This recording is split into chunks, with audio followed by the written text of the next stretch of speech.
Hi, I'm Debbie. I'm Caitlyn. Welcome to our new podcast, Dating at Her Age. Oh, she's dating at her age? No. It's called Dating at Her Age. Oh, those poor things. Welcome into today's episode of Dating at Her Age. Today, we want to talk about something that may be very top of mind right now in relationships because there is an upcoming election happening very soon.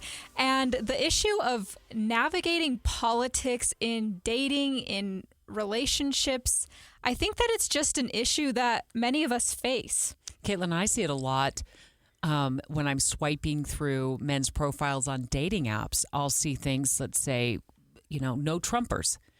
I'll also see posts on dating profiles that say, if you voted for Biden, swipe left, meaning they don't want to have any sort of connection with anybody who voted for President Biden in the past election. So this is definitely top of mind, and you brought up this topic, and so we thought, why not bring in the perfect person to walk through it with us?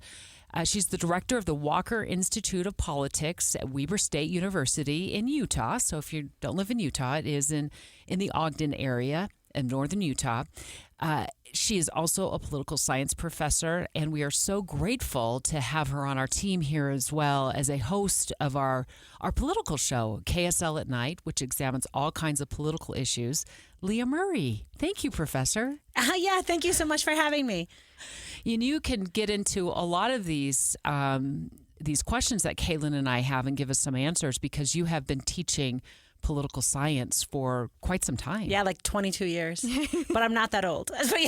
But you're also not on dating apps. That's correct. I am not dating. So have you heard of this before through friends or just through Caitlyn and I and talking to us that this is a thing now in dating? Yeah, so actually what I thought was really interesting, listening to early, I can't remember which episode it was of your podcast, and you talked about people saying this, and I immediately messaged a friend who's at University of Alabama who studies political communication and how people talk to each other politically, because he has this concept called echolocation in politics, and it's basically like sonar for bats. Does that make sense? So bats, how they know where they're going is they throw out sounds, and I think whales do the same thing, but we're now going way out of my lane of expertise. But anyway, so you use this kind of sonar to figure out where you are.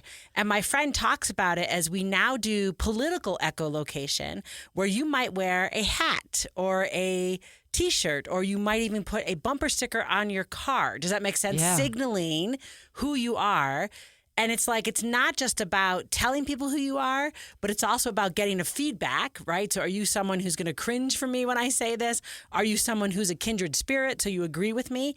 And when you all talked about seeing on the dating app, I love that. I don't even know what swipe right or left means, but I swipe left, I guess, means that's a no. I'm passing on you.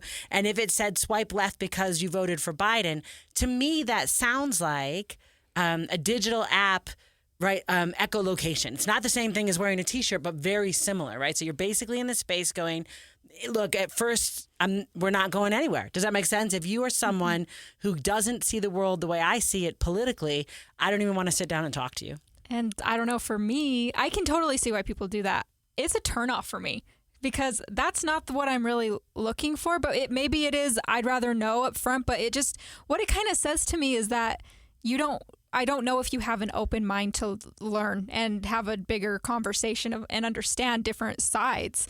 So I don't know. If I see that, it's kind of like, I'm not dealing with this. I'm on a dating app for non-political reasons. So Leah, to Caitlyn's point, and I feel much the same. I'm actually grateful if that's what's very important enough to them to put that in their dating profile. I do want to know up front because oftentimes in our jobs, we talk politics all day long, not every day, but a lot of the times, just working on a radio news talk show and working in the news business.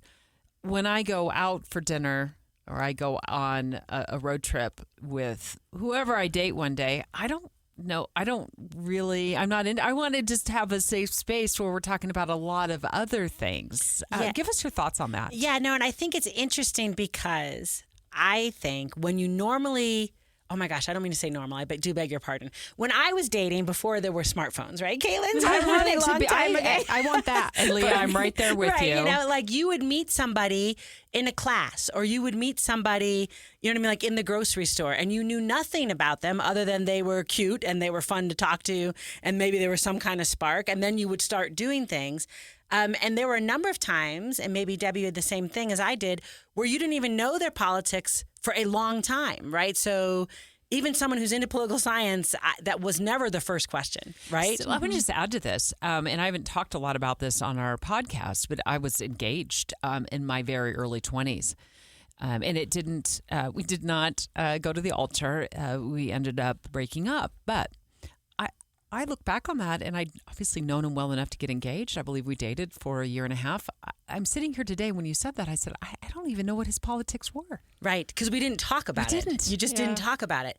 So to a certain extent, I don't know, what would you talk about? Like, you know, you kind of think you might want to have early out of the gate, do you want children or do you not want children? Are you someone who wants to get married or do you not want to get married? Do you want to be a homeowner or a renter? That's right. Do you want to live here in this space we've met forever? Or are you planning on traveling a lot? So maybe those are questions, but then I think even maybe back in the day, we wouldn't have asked those super well. And maybe part of the reasons why engagements didn't make it to the altar, right, was at some point you would have said, oh, that's a non-starter, right? Like you just, whatever you just said is something I can't live with. And a little bit, I think politics can be that for some people. So when you ask me, I don't think they should be. And a lot of the work I do is trying to get people to the point where, you know, it's just the same as if you rooted for a different baseball team. You know, I'd have a hard time dating someone who rooted for the Red Sox. I would really have to swallow hard, like as we talked about baseball, but I would never make that a swipe left moment. Does that make sense? So you want to get in politics to the point where you're like, of course we disagree and we're going to see things differently. But that's not the min qual. Does that make sense? Like it's not the only reason I would talk to you or not talk to you. Well, and I feel like politics is very polarizing right now, but just recently in the last, 5 years, and it's so everywhere. It's just online, and that's probably the big difference there, that people tend to get really wrapped up into it. And I don't know. I do feel like it is something that you learn about later in life, or if you're meeting somebody earlier in life, you kind of learn about it together, and you just, I don't know. I do totally, if you like end up on a date with someone who is completely different views from you, if they're able to have a civil conversation, that's fine. It doesn't have to be I can't do anything with you. We can't even associate because you think this. But are you willing to have a conversation and understand? Because people's views, they change. They should. I know that they change, regardless of what side you're on, whatever. People's views change and perspective changed over time as you learn and grow and have more conversation. Yeah, no, I love what you just said. I think a lot of times people think it is calcified, right? Yeah. Like, you know, whatever it is that I think now, I'm going to absolutely think later. And as someone who is 50, I'm going to tell you that's not true, right? So there are versions of myself on policies over the years that I might not recognize. Does that make sense today, right? Like they're just because you're thinking of things differently, right? And different contexts make you, you know, I often read books again, right? And when I read a book that I read when I was younger and I read it again, I go, oh, I'm seeing this, like a different character resonate, right? Great way to put that. Right, right. So like I think things should evolve and we should expect it to evolve, right? And so to a certain extent, what I want is for people to get to the point that they wouldn't put swipe left. Does that make sense on their app? Because you would learn to have those conversations, like you said, in a civil way and not a traumatizing, toxic way. So as you're teaching students at Weber State University about politics, political science related topics, how do you suggest, whether it's dating or just in everyday life, they navigate these types of conversations? Like, let's say they are going out on a date for the first time. I mean, I would imagine, Professor, that you would say, please don't bring up these hot political topics over the first cup of coffee. Yeah, no, I have this great story where we were interviewing students for something. And I said, what's an important issue to you? And every single student, so I think there were like 7 that we interviewed, all of them, the first thing they said was abortion. And to all of those students, I said, you don't really know me. And the first issue you threw at me was abortion. You have no idea what my position is. And then I said, if that's your opening gambit in a conversation, we need to work on your conversational skills, right? You should never start with like the 50-year-old most controversial issue that the United States has as the first thing that you're talking about.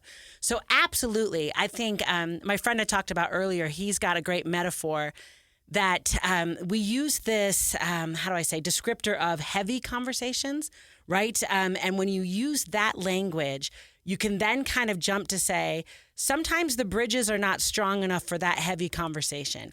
So you are driving like a semi-truck, right? Do you know what I mean? Like over a dirt road bridge, that bridge is going to collapse. So what I try to say to my students is there are some relationships that this conversation isn't meant for, right? Like, so this is, you actually had to do some work building the infrastructure in your relationship before you have this really heavy conversation. And I would argue political conversations can be that, right? So it is not the case that we need to discuss every 50-year-old controversial issue in the first conversation we're having with someone for whom there isn't even a bridge built yet, right? So you're now driving a really big truck over, a construction zone. Like there's not even anything there to drive it over. And a little bit, that's a skill, Debbie, right? It's like thinking, I think sometimes we think everything that I have in my brain, I should share. Right. And maybe social media does that because I think a lot of us just kind of share everything that's happening on our Insta, right, or TikTok or whatever.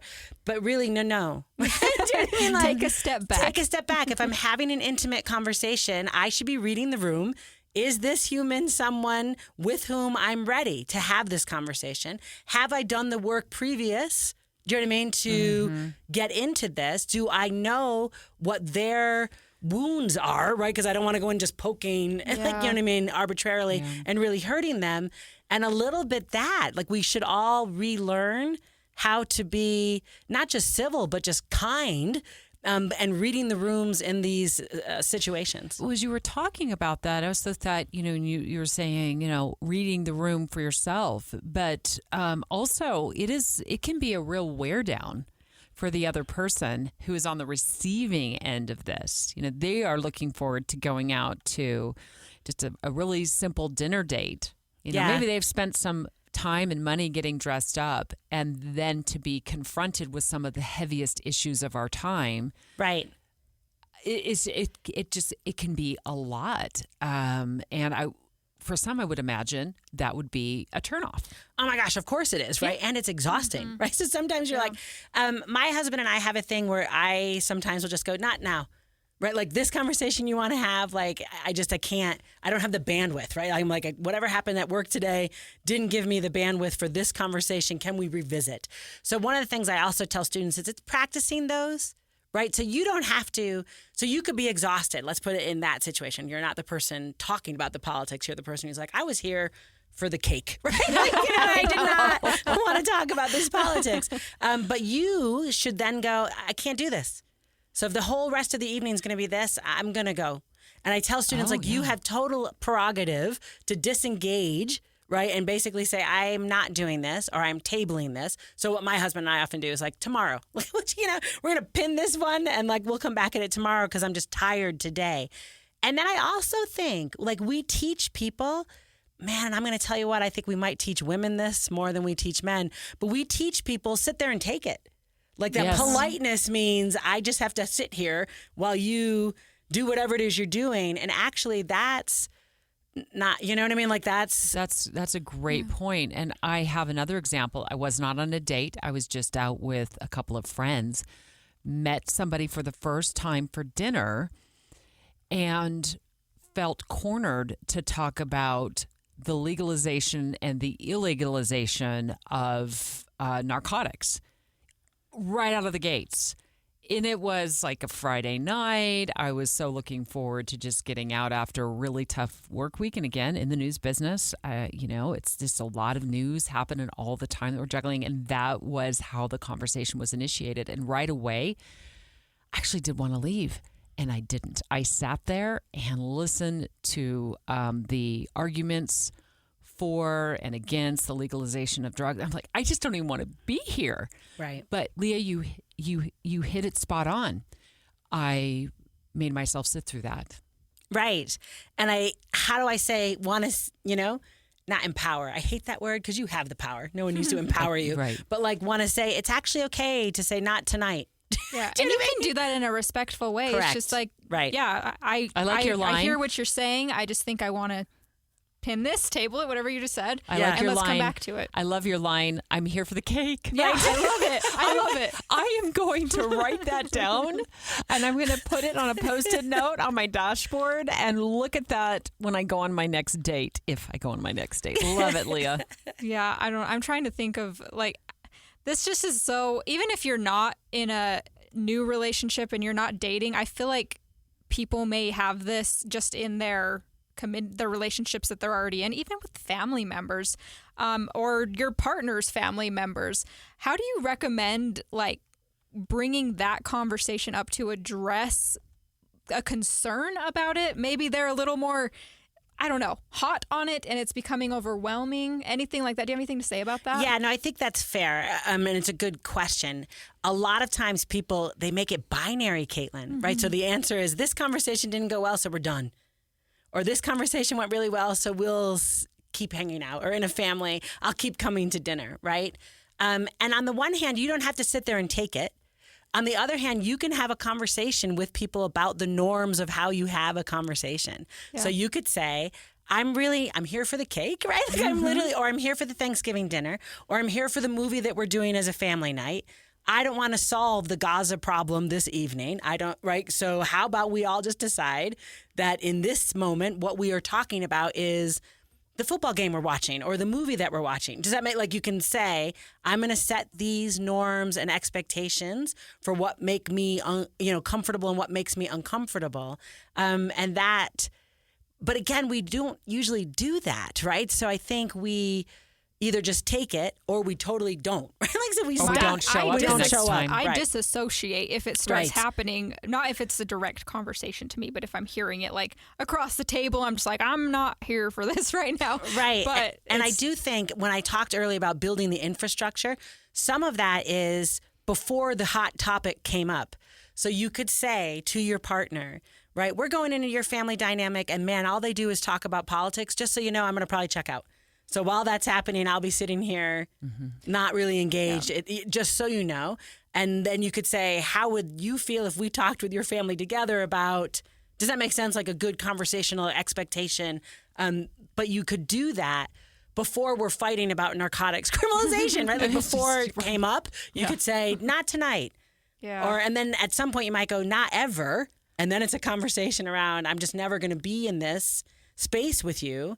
And are we cool with that? Does that make sense? Like, and then that's a really important conversation to have. I have a bit of a hack for this. It doesn't work every single time, but it did work occasionally when I was at different discussions at the dinner table, whatever, restaurant, and we were having heated discussions, if you will, or people were starting to get wound up about politics or really heavy issues, and I was just there for the cake.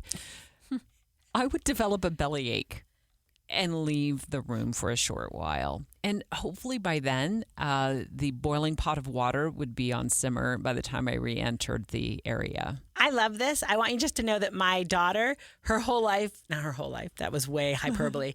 She exits and goes to the bathroom every time she feels any drama. Does that make sense? Yeah. So she's like, anything that's happening, she's like, I have to go to the bathroom.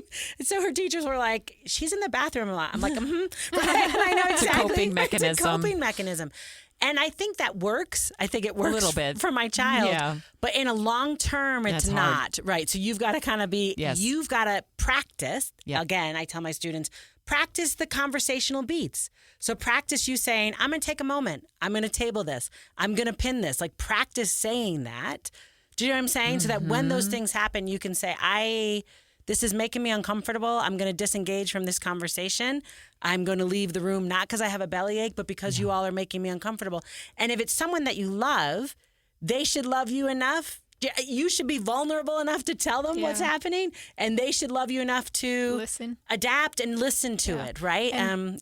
Just even listening. I think that's one of the most important conversation things out there is, you do need to listen to understand, to get to different points. If you feel like you're getting to the point where you're not making any progress in these conversations and you're just hitting a wall, how can you make it so politics don't ruin your relationships, because I don't think they need to, but it can be very polarizing, and you can make things, and you can get very emotionally heightened, and it can blow everything up. Yeah, no, it's a really good question. And one thing I would say that I think happens in dating, and I know happens in politics. So let's just say, so let's just make it about candidates for a moment. None of us are dating Kamala Harris or Donald Trump, but we're just right.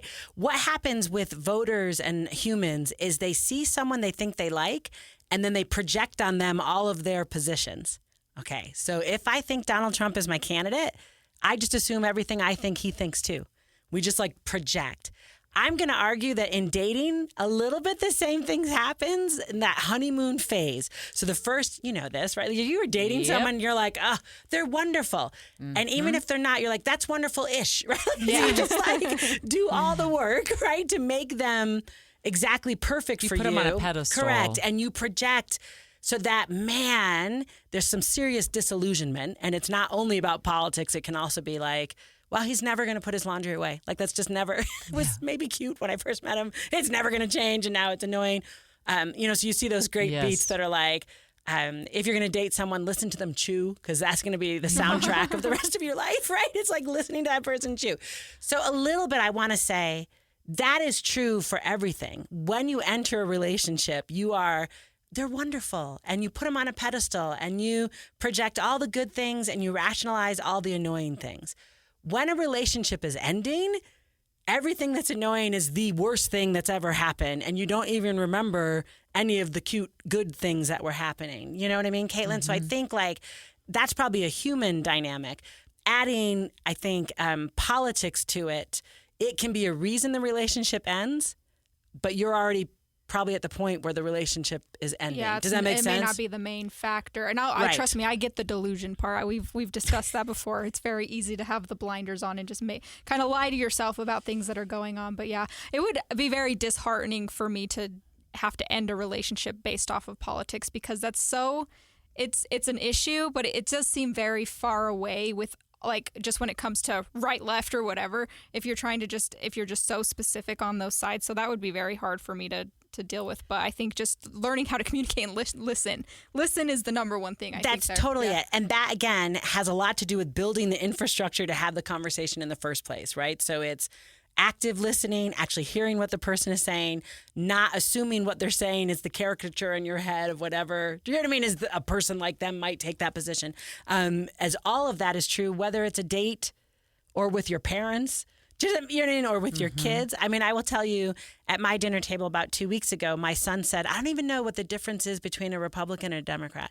And my thought immediately was, how do you even live here? Right? How can you live in my house and, not know those things? But I love him and he's my kid, right? And so then we just had a conversation. I think in a relationship that's a dating relationship, which is different from your children or your family, you might decide, no, it's worth talking about. Or you might decide, no, I need the shortcuts, right? I need to be able to talk about these political issues without explaining. So actually you not knowing the difference might be a non-starter for me. Do you know what I mean? Like in the same way someone else might be like, you don't want kids? That's a non-starter. And I don't think that's a bad thing.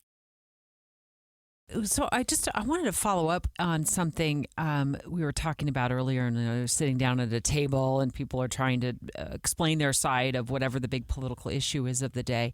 In your experience in politics, Leah, and as a political science professor, if somebody is trying to convince somebody to change their point of view, and so often it can feel like that's their MO, right? They sit down at dinner and all of a sudden they are giving you the shiny pamphlets of why you need to sway one way or the other on an issue. How likely is it that somebody who is well into adulthood is going to be convinced? So what I'm saying is, like, if I have my views about something and then I'm dating a man who's in his 50s who wants to change my views, or I want to change his views, how likely is it that we're going to argue each other into a new position? Absolutely unlikely, right? So the answer is, and I tell students it all this time, you're never going to persuade anybody. So stop trying, right? And maybe that helps in the conversation as well, huge. Right? So if you think you're going to wander into any conversation and persuade someone to change their mind, they're not going to. You are persuadable, Debbie, if you don't already have an opinion, right? So you might wander and be like, I'm not really sure how I feel about recreational marijuana. Like, I don't have an opinion on it. Then a conversation might persuade you. I would still argue the person talking to you shouldn't be lecturing. Does that make sense? Like, you could do these conversations well. But if you already have opinions, those are, oh man, they are like bone marrow deep. Well, I think that could save that moment right there where you said that. I'm thinking, how many relationships could that little bit of information, which is huge, save?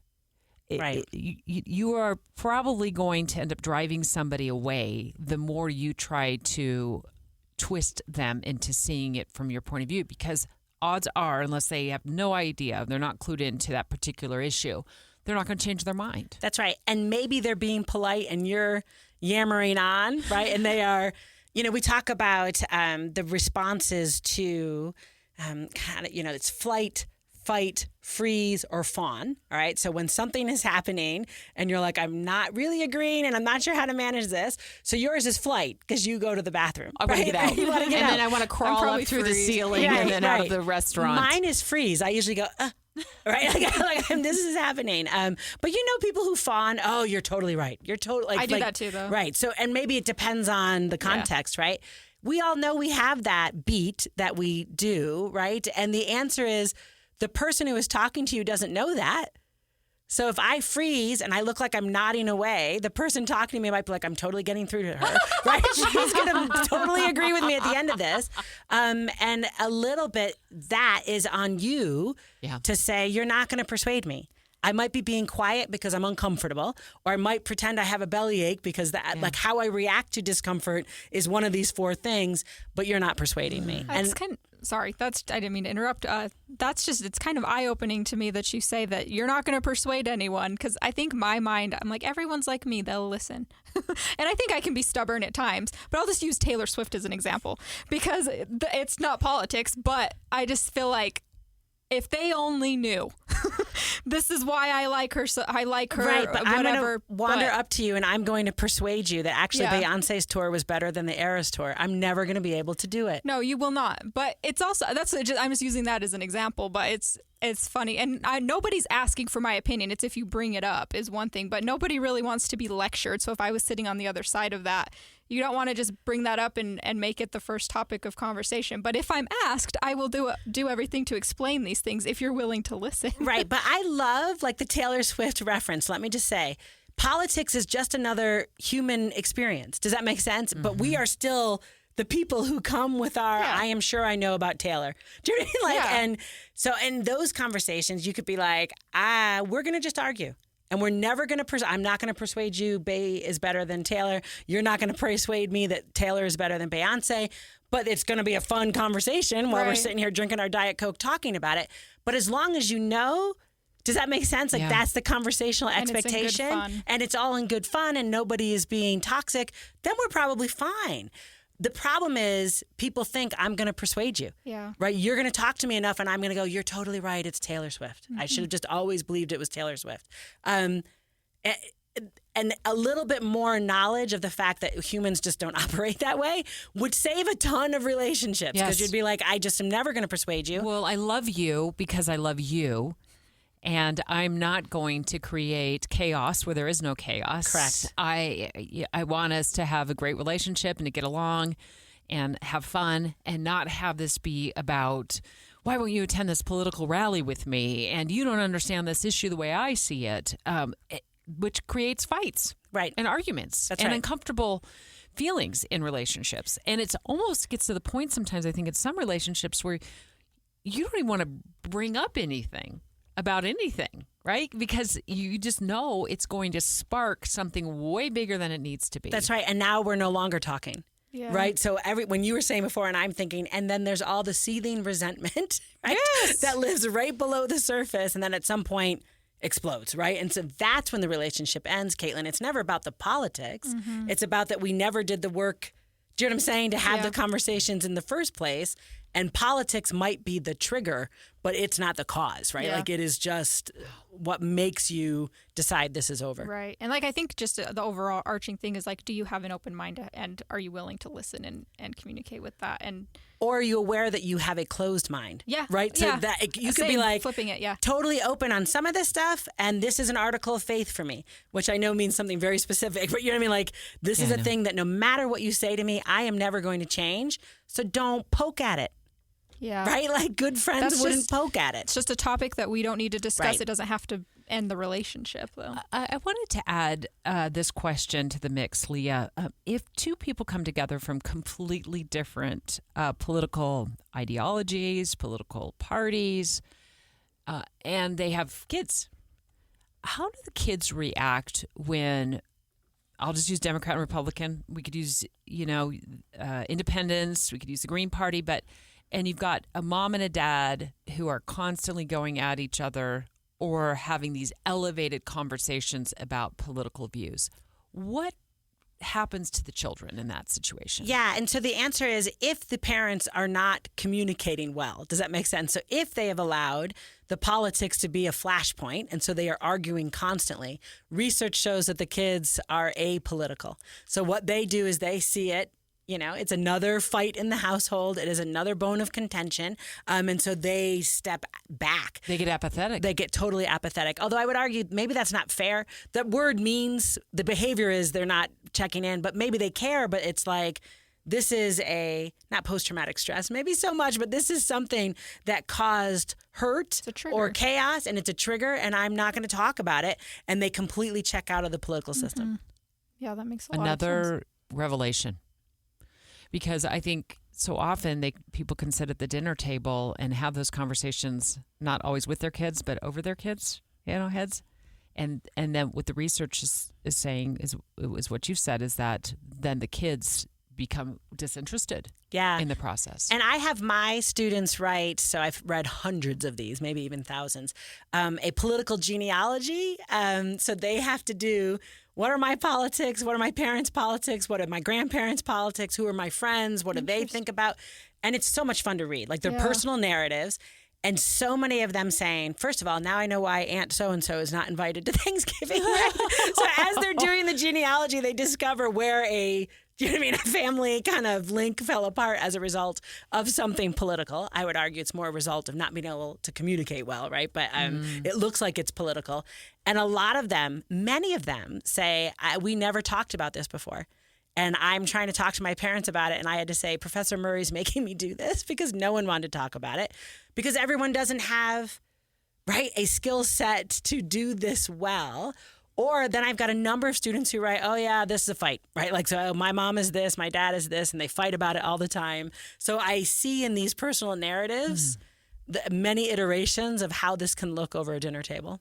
I can say that I've never had that conversation with my parents. I do come from a more conservative rural area, so I kind of know the general theme, but I don't know how far in or out, because I don't feel like my immediate family is that far in or out, because I don't feel that way. But it's just, I've never had that conversation. Never asked, maybe because I didn't want to, but.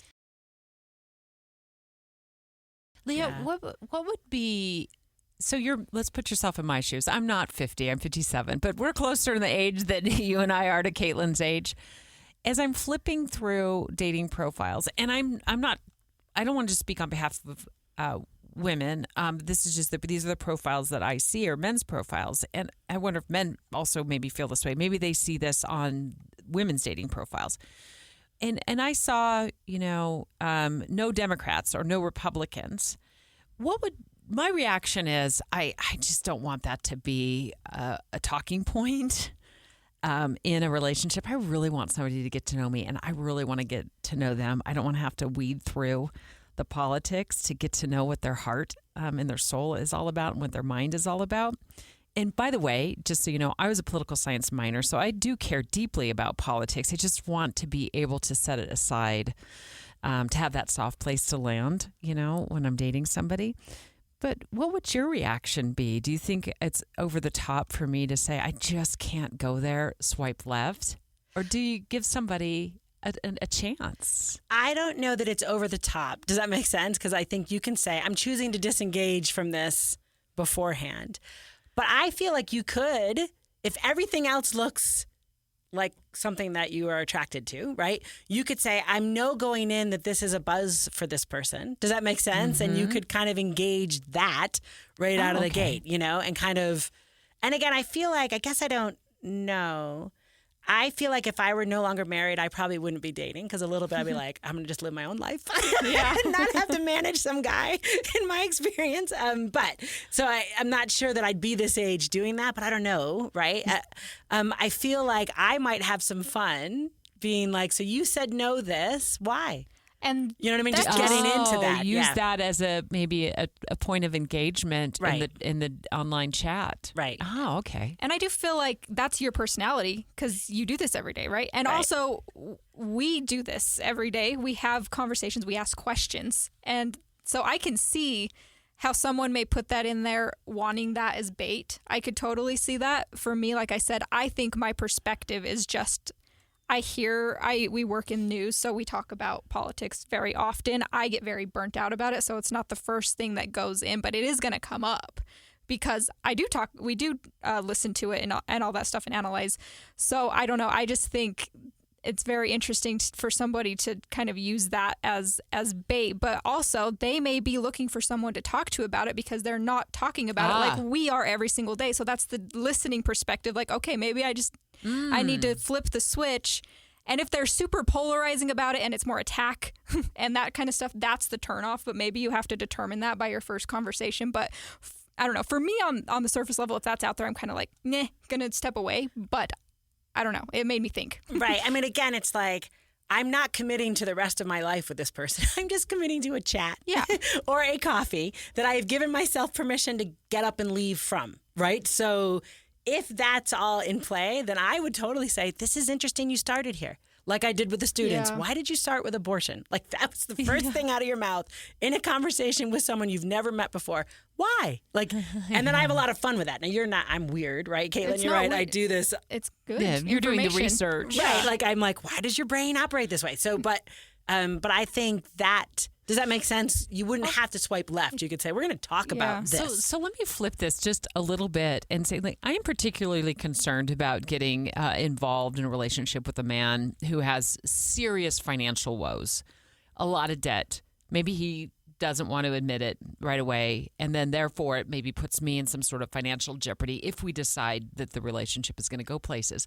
I wonder how a man would feel because that is an important issue to me, if on my dating profile I put, bring your credit score to our first date.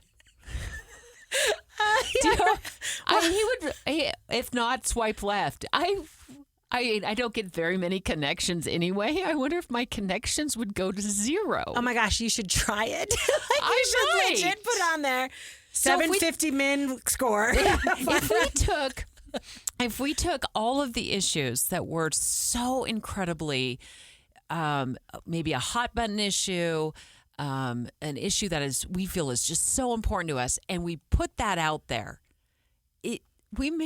it may be difficult to find somebody who's like, oh, I'm swiping right and I'm going to go print out. Where do I even get my credit report? I'm going to figure this out. I'm going to download it and I'm going to bring it to our first coffee date. No, and I love your point, right? Like that right there. I wonder how much maybe we should just be dating in the grocery store, right? And so the thing is, because I don't have a T-shirt that has my FICO score on it. Do you know what I mean? I wonder if that's doing a disservice totally, because what we think is it's like concierge dating, right? I am looking, here's the 15 boxes and you've got to check all of them exactly perfectly. That human probably doesn't exist. And if they do, probably they've got some other red flag I didn't know was a red flag yet. So a little bit being open to difference. Does that make sense? Yeah. And being open to love. Yeah. And honesty. Correct. And truth. Well, and all the things that are important in relationships, truly. Right. And don't come by, you know what I mean? Like a checklist. A checklist. They come through conversation and working out together. What matters to me? What matters to you? How do we talk about it? I think that is like there's a pro and a con to the dating app, I guess, is because you can kind of look people up and study and be like, no, but that's why I don't like them as well, is because of how shallow it becomes. And you're just looking at the surface level, skimming, no, rather than you're in person. My whole thing is I want to meet somebody in the wild because of that reason. I just feel like there's so much that it's overwhelming, and I'm just like, no, I have to think too hard about this, whatever. But if you meet somebody in person, you're more so going off of initial attraction, and you naturally kind of feel a connection when you're in person. And that's where I think that the dating apps kind of lack. Unless you see someone, you're like, this is the love of my life, I already know.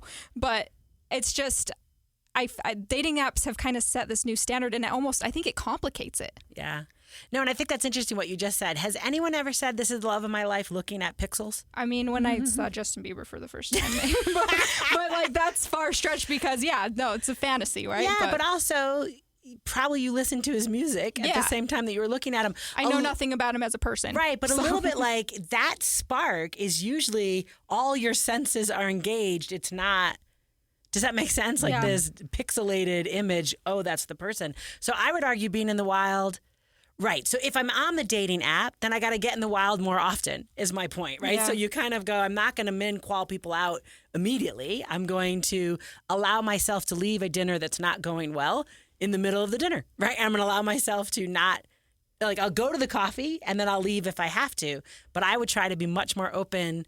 Does that make sense to all the possibilities? I feel like I need to enroll at Weber State University Right. and attend I should have gone my political science major because I truly love your line of work.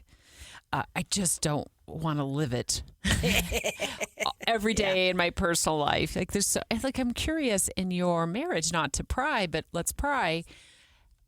Is your husband involved in politics? Yes, very. Also, so we met in graduate school. I have a PhD in political science. He's ABD, which means all but dissertation in political science.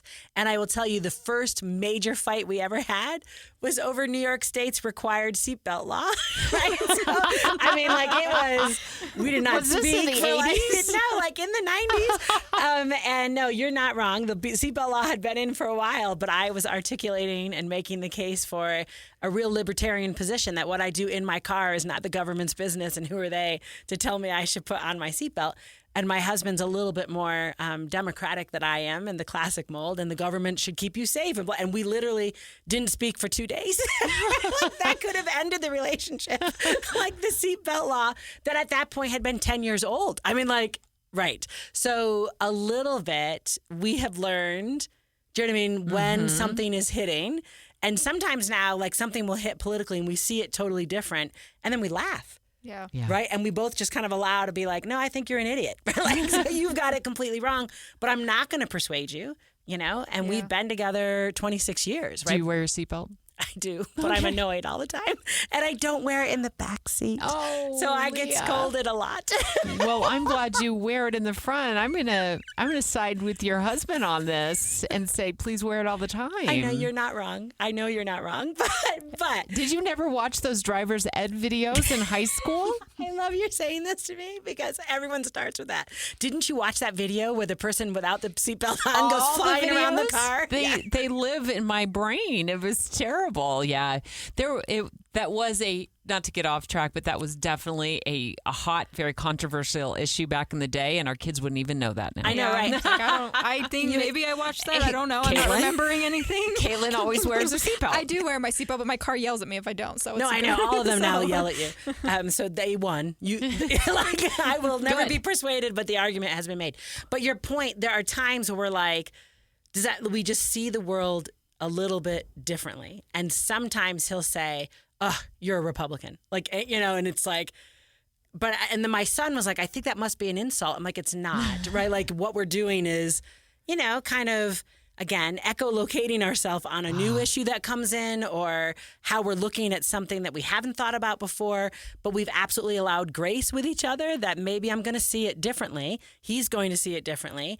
And the relationship infrastructure we have built can withstand that difference. Yeah, and I love that you've just kind of created that mutual understanding that this isn't going to destroy our relationship, but we're going to fight about it respectfully. Right. And I think that's very important in all relationships. Ladies, I do not know how we ended up in almost a 45-minute to an hour long can't believe conversation That's awesome. about It was fun. dating and politics and relationships. Because honestly, you told me I was just coming here for the cake. That's the takeaway. I love it. I'm It should just here always for be the about the cake. I'm just here for the cake. Leah Murray, you are the best. Thank you. Thank you so much. We love having you on Team KSL News Radio. She's a KSL at Night host. You can also podcast that show, KSL at Night, on your favorite podcast platform. And you can catch Dating at Her Age on all of your favorite social media platforms. We have social media pages on Facebook. We're on TikTok. We're on Instagram. And remember, you can always give us a call, too, if you've got a great dating story you want to share. Maybe our discussion here has triggered a memory that you want to share with us. And we have a hotline for that. You give us a call, you leave us a voicemail, and we may even play it back on the air, Caitlyn. The number for that is 801-575-5599. That's 801-575-5599. And yeah, I really enjoyed this conversation today. So biggest message, don't let politics ruin your relationships, but you can always stand up for yourself if you're just not willing to talk about it at the time. So Thanks, thank you so Professor. much. Thank you.